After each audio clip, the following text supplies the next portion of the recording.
Hi అండి. పిల్లలకి summer holidays వచ్చేసాయంటే ఇంకా మనకి తలపోటు స్టార్ట్ అయినట్టే. వాళ్ళు మార్నింగ్ బ్రేక్‌ఫాస్ట్ కానించి, మధ్యాహ్నం లంచ్ కానించి, నైట్ డిన్నర్ వరకు అడుగుతూనే ఉంటారు. ఏం చేస్తున్నావు? ఏం చేస్తున్నావు? అని. ఇంక ఈలోపు స్నాక్స్ మనం రకరకాలుగా చేసి పెడుతూనే ఉండాలి. గోధుమ పిండి వడలు వేశాను. చాలా వచ్చాయండి. శనగపిండి కాకుండా గోధుమ పిండితో వేస్తే గ్యాస్ట్రిక్ ప్రాబ్లమ్ వల్ల కూడా ఇబ్బంది ఉండదనమాట. ఈ వడలు కావాలంటే మనం కొత్తిమీర అండ్ తోటకూర కూడా యాడ్ చేసుకోవచ్చు. ఉల్లిపాయలు ఎక్కువ తీసుకోవాలండి. సన్నగా కట్ చేసుకున్న కరివేపాకు, కొంచెం పచ్చిమిర్చి, కారం, సాల్ట్ వేసేసుకుని ఉల్లిపాయలు ఉన్నంత వాటర్ అంతా బయటకు వచ్చే వరకు బాగా కలిపేసుకోవాలి. కలిపిన తర్వాత కప్పు గోధుమ పిండి, కొంచెం క్రిస్పీనెస్ కోసం బియ్యం పిండి వేసుకోవాలండి.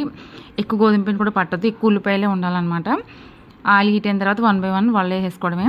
చాలా బాగున్నాయండి వడలు అయితే. నెక్స్ట్ ఏంటంటే గ్యాస్ట్రిక్ ప్రాబ్లం ఉన్న వాళ్ళు కూడా ఇది శనగపిండి కాదు కాబట్టి తినచ్చు. ఇంక రకరకాల పిల్లలకి రోజు ఏదో చేసి పెట్టాలి కాబట్టి మనకి ఇంక తప్పదనమాట. ఈ వల్ల అయితే పిల్లలు కూడా బాగా నచ్చాయి. సాస్తో తిన్నా కూడా బాగుంటాయండి. రెసిపీ నచ్చితే లైక్ కొట్టండి ప్లీజ్. సబ్స్క్రైబ్ చేయండి. మీరు కూడా ట్రై చేయండి.